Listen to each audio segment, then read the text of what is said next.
د وښو والا یعنی حقانی تازه امریکا ته څه اخطار ورکړی دی. صحیح ورته ویلي دي امریکا څنګه تاوان کوي ویډیو وګورئ ترڅو په دغه تازه خبر شئ.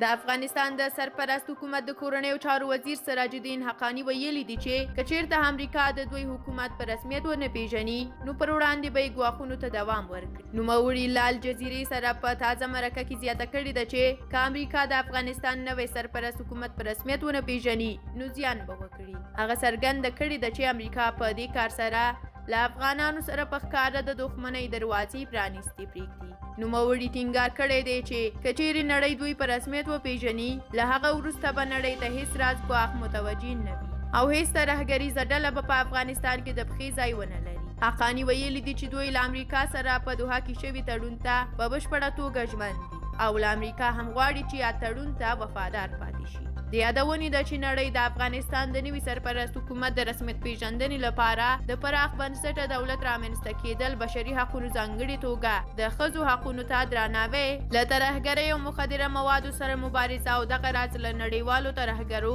مشخصا له علاقه ډلې سره د اړیکو پرې کول د اساسي شرطونو په توګه ټاکلي دي. که تاسو هم په دې اړه کوم څه ویل لرئ نو په کومنټ کې مو خپلې ویناوې، نظر، انتقاد او پیشنهاد ولیکئ. تر بلې ویډیو د خدای په امان الله مو مل شه.